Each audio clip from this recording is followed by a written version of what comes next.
What's up everyone, Old School Kid here. Oh, the vacuum pose is so hard. In today's episode, we're going to be talking about love handles. I'm going to tell you guys the 3 easy secrets to losing your love handles in a natural and sustainable way. We're going to be going over what love handles are, some common myths and misconceptions, and how to really get rid of them. So first off, love handles are best described as deposits of excess fat on the sides of a person's waistline.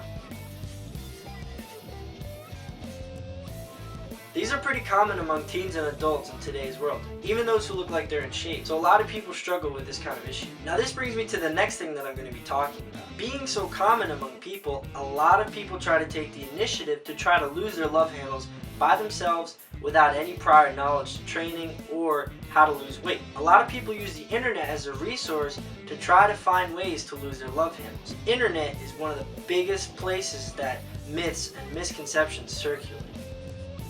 Some of the infamous myths that many people have fallen for are spot burn reduction, training the abdominals, believing that their genetics are the reason that they can't lose their love handles, and finally, magic fat burn pills.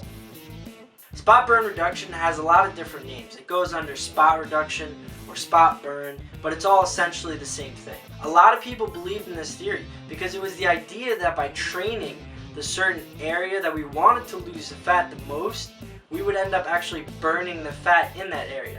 But that's not necessarily true. As you learn more and more about the anatomy of the human body, you realize that fat burning is an overall body process. The body doesn't just use fat from one spot of the body. The reason for this is that the body needs to properly adapt to what you're doing to it. So the most common way to go about spot burn reduction is by training the abdominal region and the oblique region. Remember what we went over before. We said that love handles are deposits of excess fat on the sides of a person's waistline, not a lack of muscle. Doing this method, you can actually make your love handles appear much larger than they really are.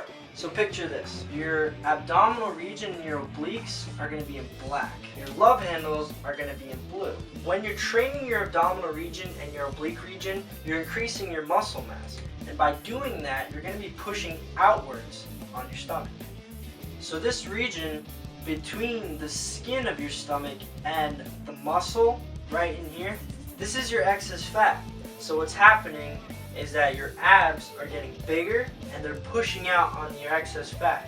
So then it makes your love handles appear much larger. So this method pretty much backfires because it does the opposite of what you're trying to do. Now this does not necessarily mean to not train the abs, and I'll go more into that when we talk about how to get rid of it. Now I'm not going to get into much detail about genetics, but I will say this. Genetics play a big role in lifestyle, and it makes gaining weight or losing weight more difficult for certain people. However, with that being said, it is not impossible to lose your love handles. You just gotta have a good attitude about it and just keep pushing through.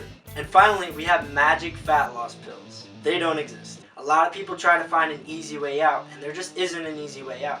There is no magical fat loss pill. In fact, they could be actually detrimental to your health.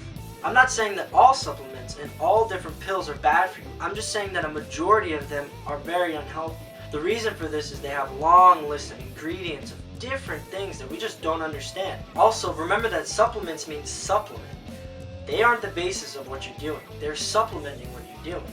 It's just best to take supplements that have been tested and are true and that make sense, like old school labs. But in all seriousness, you guys gotta be safe out there. Don't just buy something because your friend's taking it or because you think it's gonna be good.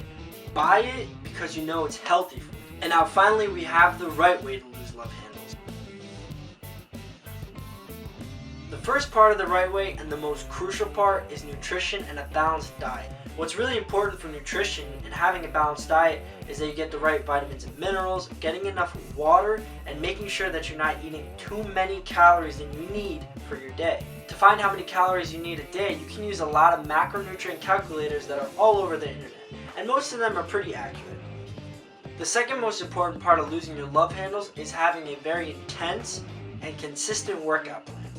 The reason that you want your workouts to be intense is you want to make sure that you're getting the most out of them. You want to try to burn as many calories as you can safely and properly. Now by being intense, I'm not saying to go out and train like Branch Warren or Phil Heath. Just make sure your workouts are really giving you a tough time but are possible, and do not strain yourself. Now the third and final most important part of this plan is to have patience and understanding. Transforming your body is going to take a lot of time because your body needs to readily adapt to what's happening. As long as you stay consistent with the process, it'll happen. And when you combine these three very crucial components together, you're going to lose your love handles in no time and you're going to love the journey. So just to summarize what we talked about in today's episode, we talked about what love handles are, some common myths and misconceptions, and how to really get rid of them. So that's it for today's episode, guys. If you have any other questions or comments, please don't hesitate to comment down below. I hope you guys will tune in for the next episode. And if you guys want to contact me, feel free to contact me on my Facebook page or Twitter where you can tweet at me. So tweet at me, bro. I'll leave the links to those pages down in the description box below. Thanks for tuning in, guys. This is Old School Kid heading out. Keep it old school.